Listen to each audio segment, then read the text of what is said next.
México. La historia oficial de México arroja héroes inmaculados y villanos diabólicos. Las posibilidades de tener personajes con errores y virtudes es casi nula. Y tal vez sea Benito Juárez el mejor ejemplo de esto. Adorado por unos y odiado por otros, probablemente sea el momento de encontrarnos con un Juárez de carne y hueso.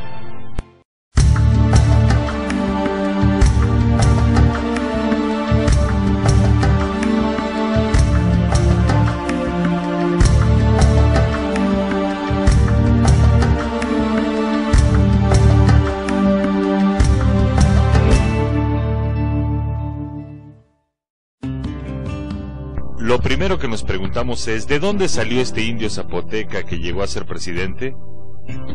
¿Es cierta la visión del pastorcito que nos vende la historia oficial? Sí, ciertamente él vivía en una sierra de Oaxaca, él ahí nació, él es un indio zapoteca, ¿sí? Nació sin hablar el castellano, ¿sí? El castellano lo aprendió a los 12 años de edad, cuando él decide salir, ¿no? de San Pablo Guelatao en la Sierra de Ixtlán en Oaxaca, ¿no? Pues mira, de pronto han salido muchas teorías que dicen que no era tan pobre como cuenta la historia oficial y que en realidad no tenía ningún problema en su vida económicamente hablando. Es muy poco probable porque finalmente Juárez nació en Guelatao y Guelatao era entonces un pueblo en la Sierra de Oaxaca donde había algo así como 20 familias indígenas zapotecas que se dedicaban al campo. Y efectivamente su dominio del español era muy escaso en su infancia y él por necesidad, por deseo, se trasladó a la ciudad de Oaxaca, eso es verdad. Pero ¿qué oportunidades reales hay para un indígena que apenas habla bien el español en la Oaxaca del siglo XIX? Cuando llega a la ciudad de Oaxaca, que es una ciudad conservadora, una ciudad provinciana, aprende el castellano y a través de la cultura que va adquiriendo en la casa donde vive, de Sala Nueva, pues no solamente aprende el español, sino las maneras, dijéramos, de la sociedad criolla, mestiza, de los primeros años del siglo XIX mexicano. Su hermana se había ido a Oaxaca a buscar suerte y pues no le había ido mal. Entonces, pues Benito Juárez decide irse también, ¿no? Lo cual significa salirte de la sierra donde hablas zapoteca y estás rodeado de indígenas y llegar a Oaxaca, para entonces una de las ciudades más racistas del virreinato, habitado por españoles, por criollos, por blancos, donde discriminan al indio y donde hablan español. Entonces, primero fue llegar a aprender a hablar español. Bueno, primero fue llegar a tratar de comer, porque ahí sí se fue con una mano adelante y otra atrás, ¿no? Y a buscar trabajo y a aprender español. Y primero fue eso, aprender español. Ya que aprendió español, le entró la inquietud de decir, quiero leer. Entonces se puso a trabajar de encuadernador, aprendió a leer. Y ya que aprendió a leer, le entró la inquietud de decir, quiero estudiar. Y ahí es donde efectivamente se dio cuenta que solo había una opción y era la iglesia, ¿no? Mucha gente tiene la visión de un Juárez enemigo de la Iglesia Católica. Luego entonces, ¿cómo es que estudió en un seminario? La educación estaba controlada por la iglesia, no había institutos manejados por el Estado, esos son hasta años más tarde. Iba para padre, creo que era la única opción que tenían entonces, si no habría que recordar a Sor Juana Inés de la Cruz, ¿no? Esa opción que tenían para la lectura, para el conocimiento, pues era realmente el vehículo, era la misma iglesia, ¿sí? Pero Juárez no estaba contento con esa formación eclesiástica.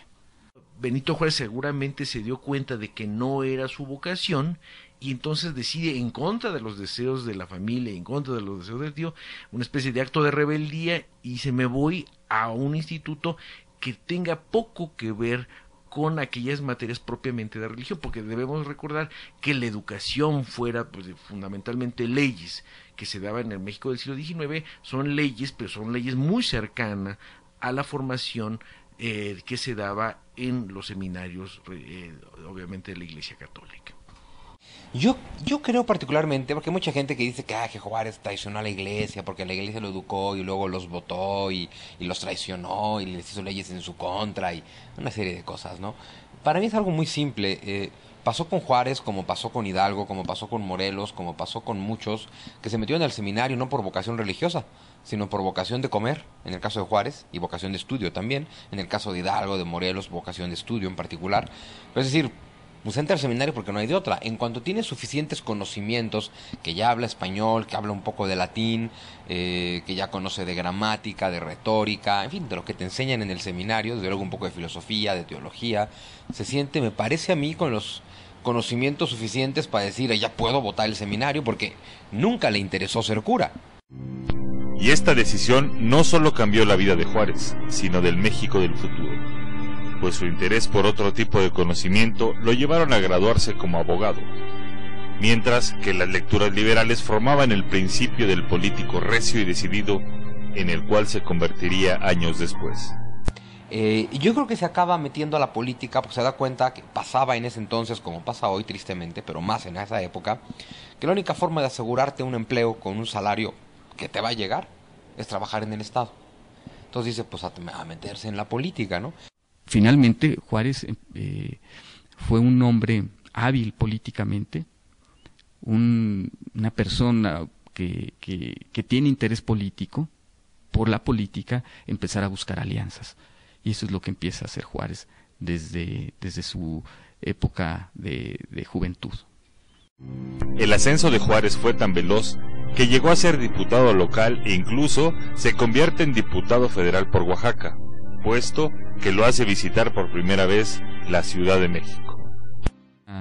Cuando sale de su estado natal a la Ciudad de México, hacia el año de 1847, como diputado por el estado de Oaxaca, él es porque ya se ha convertido en una figura política importante de su estado. Él llega a tomar su curul como diputado en una época muy tumultuosa en la que Santana domina la política nacional y donde hay todo un conflicto con Estados Unidos desde 1845 por un territorio fronterizo de entre Texas y México que no está claro de quién es, que lo reclaman ambos países, que desencadenó la guerra, y para cuando llega Juárez a tomar su curul en el 47, la Ciudad de México está invadida por norteamericanos, con lo cual no se forma el Congreso, él no puede tomar su puesto, y entonces pues vino, vio y se regresó. ¿No? Entonces, ¿qué tiene que hacer un abogado chiquito, con poca, dijéramos, con poca presencia frente a un criollo güero de ojo azul? Pues no tiene nada que hacer, entonces regresa. Ahí es una especie de realismo, ¿no? Un realismo de la circunstancia donde vive Juárez. En su regreso a Oaxaca, Juárez se convierte en gobernador del estado y toma su primera decisión que le da reconocimiento nacional. Le niega el paso a Santana. Cuando Santana se retira de la Ciudad de México, le niega la entrada al estado a Santana, y eso no se lo perdonó jamás.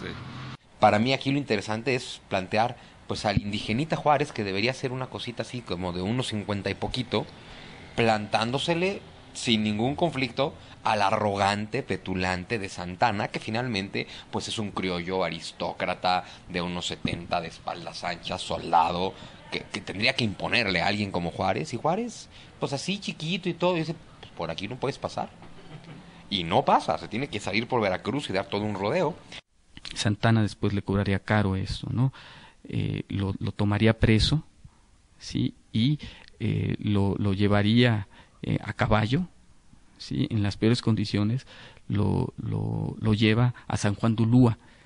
Y en esas tinajas de San Juan de Ulúa, que bien valdría visitar esas tinajas de San Juan de Ulúa para darse una idea de en qué condiciones vivió Juárez como preso allí, porque eran hacinados todos los presos, ¿no? Entonces, pasó un momento muy difícil de su vida, pero él finalmente escapa, sale, pasa a Cuba y después a Nueva Orleans. El destierro de Juárez en los Estados Unidos es definitivo para crear su carácter político. Y es aquí donde conoce a los personajes que harían cambiar su vida y la de todo un país. Es evidente que Juárez va a estar influenciado fundamentalmente por dos personajes que están en Nueva Orleans, que es Melchor Ocampo y Ponciano Arriaga, ¿no? Y entonces de ellos, pues va a transformarse, como alguna vez lo dijo un historiador, de ser un gobernador eficiente e ilustrado en la lejana Oaxaca a convertirse en un auténtico liberal. Y eso se da precisamente en esas discusiones políticas en Nueva Orleans. Y mientras todas estas mentes liberales planeaban un futuro republicano para México, la dictadura de Santana, que para 1854 ya era conocido como Su Alteza Serenísima, era atacada por lo que se conocería como el Plan de Ayutla, comandada intelectualmente por Ignacio Comonfort y militarmente por Juan Álvarez. Esto es lo que hace regresar a Juárez a México. Y pues bueno, esta revolución de Ayutla efectivamente logra que Santana salga huyendo del poder, que salga del país, y es finalmente la revolución que lleva a la primera generación de liberales al poder. Ya con los liberales en la presidencia de la República, surge la Constitución de 1857, la cual generó la división total del país, pues los conservadores no estaban de acuerdo con ella y planearon un golpe de Estado llamado el Plan de Tacubaya. Y aquí comienza la historia de la llamada Guerra de Reforma. La Constitución de 1857 es una constitución liberal moderada. Y luego del triunfo de la Revolución de Ayutla de Juan Álvarez, sube a la presidencia Ignacio Comonfort, ¿no? Jura él como presidente de México ante la Constitución del año de 1857. Después sabemos la historia. Él dará un golpe de Estado contra esta Constitución y tomará preso a Benito Juárez precisamente aquí en Palacio Nacional. Sin embargo, lo que le dice Juárez es: tú, Ignacio Comonfort, acabas de desconocer la Constitución que te llevó al poder. Por lo tanto, acabas de desconocer tu propia presidencia. Acabas de renunciar a tu presidencia. Y la Constitución, que sigue vigente, porque ni yo la he desconocido, ni el Congreso la ha desconocido, dice que si falta el presidente por la razón que sea, es el presidente de la Suprema Corte quien debe tomar el poder. Y como tú, al desconocer la Constitución, acabas de renunciar a la presidencia, yo soy el presidente de México.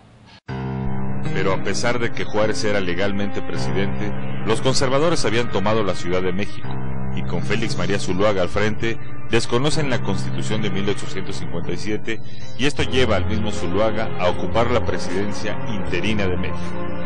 Entonces el país tenía dos presidentes, uno Zuluaga en la Ciudad de México y otro, uno itinerante, ya que Juárez lleva la presidencia a Guanajuato, Guadalajara, y después de un largo viaje que incluso lo hace abandonar el país hasta llegar a Veracruz, donde en 1959 salen a la luz las más importantes leyes de reforma. Las leyes de reforma son muy importantes porque se conceptualizan como la modernización del país. Estamos hablando libertad de tránsito, libertad de expresión, libertad de creencias, libertad de asociación, por ejemplo. En resumen, podemos decir que las leyes de reforma tratan de separar el poder de la Iglesia, ¿no?, con el poder civil, pero también de otras corporaciones, ¿sí? Corporaciones civiles, ¿no?, al ejército también, lo querían reducir a una institución pública, ¿sí? Que de la misma manera también a las corporaciones indígenas también eran reducidas, ¿no? Mira, las leyes de reforma son tan buenas que Maximiliano lo primero que hizo al llegar fue ratificarlas. Porque dijo: oigan, pues estas leyes, ¿cuál es el problema? Son a favor de la patria. Pero le pegan a la iglesia. Pues sí, pero a favor de la patria. A ver, ¿qué es más importante, la iglesia o la patria? Bueno, respuesta conservadora: la iglesia. La postura radical de Miguel Miramón, así lo decía él: Dios no es negociable. Entonces, ¿cómo pones a negociar a Miramón y a Juárez? Cuando uno te dice la Constitución no es negociable, pues Dios no es negociable, pues a la guerra. Y esta guerra estaba siendo ganada por el bando conservador, pues con el apoyo económico de la Iglesia, los liberales no podían hacerles frente. Esto hace que Juárez busque apoyo con los Estados Unidos, y aquí debemos detenernos un momento a analizar la estrategia liberal, pues a cambio de ese apoyo se firma el Tratado Maclean-Ocampo. ¿Pero en qué consistía este tratado?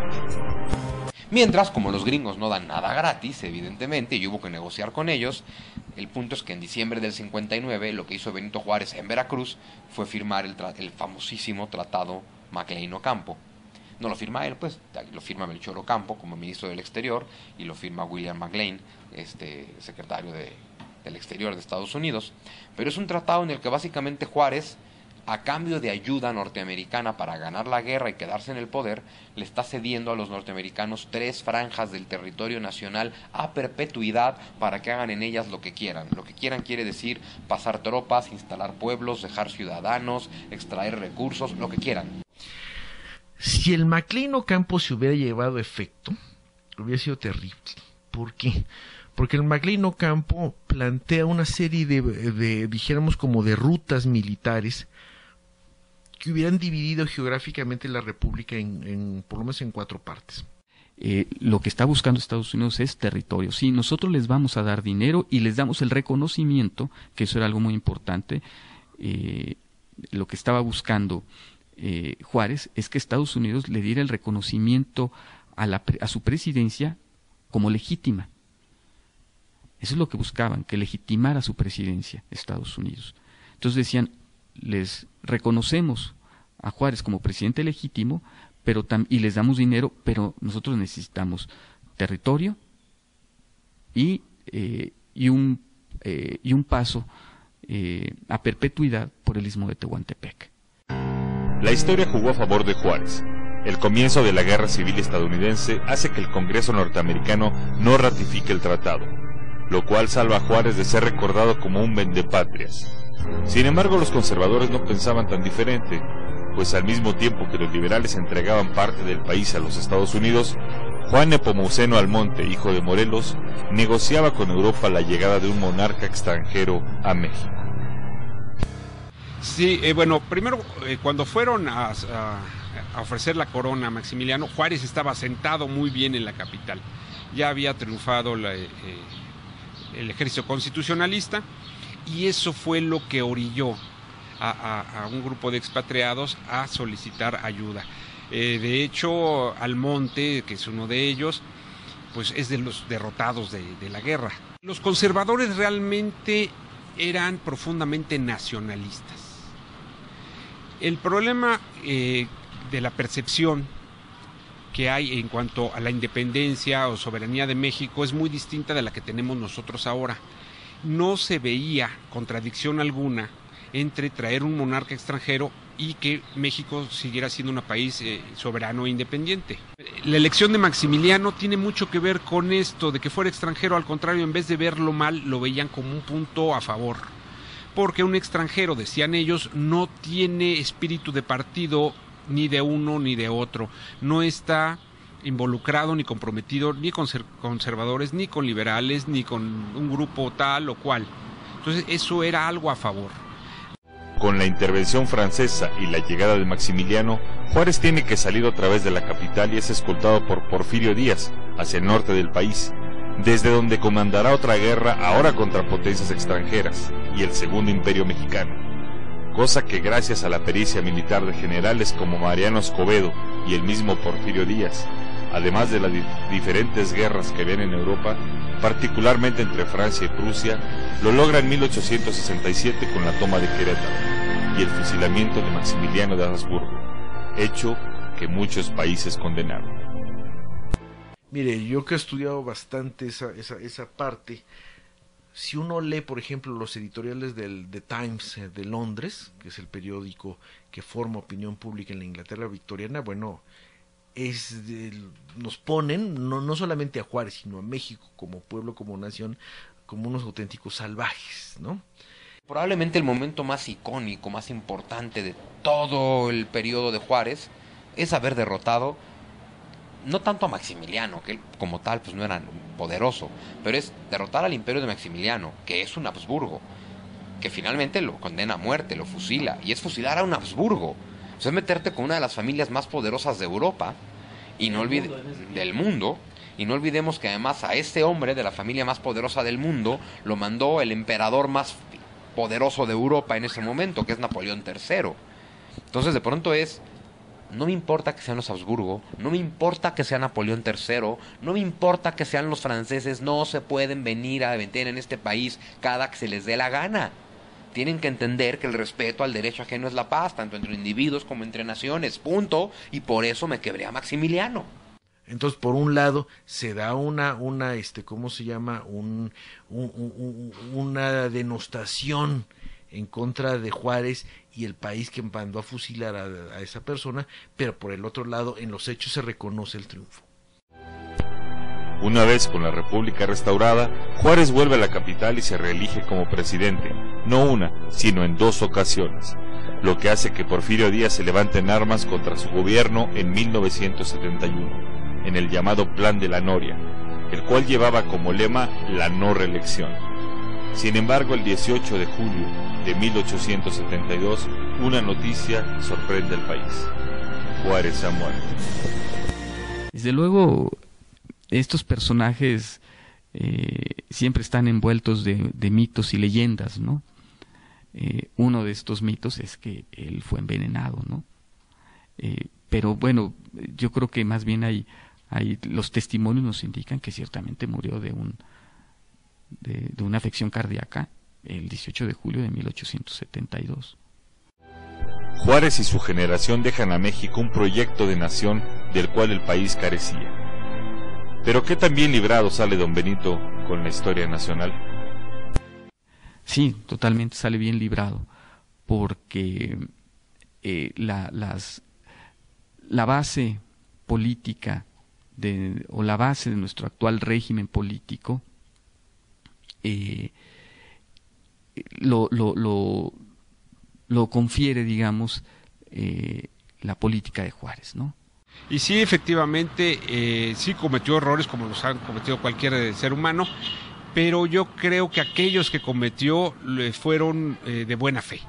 No creo que fuera demasiado taimado y truculento para andar ideando cosas. Yo creo que actuó de buena fe y si sus errores los cometió siempre pensando que hacía lo mejor.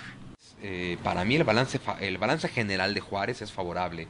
Fue un hombre con unas ideas modernizadoras por encima del pueblo donde las pretendía aplicar. Entonces, un hombre con una mente por encima, ¿no?, de la mentalidad del pueblo al que pretendía gobernar, y por eso tuvo que hacer muchas cosas por la fuerza. Fue el gran modernizador ideológico de México, ¿no? Personajes como este siempre estarán en el ojo del huracán. Sin embargo, creemos que ya es tiempo de dejar de ver la historia como un cuento donde hay buenos y malos, donde un hombre puede ser una estatua de bronce venerada u odiada. Simplemente hay que verlo y estudiarlo tal y como fue. Benito Juárez, un hombre de carne y hueso.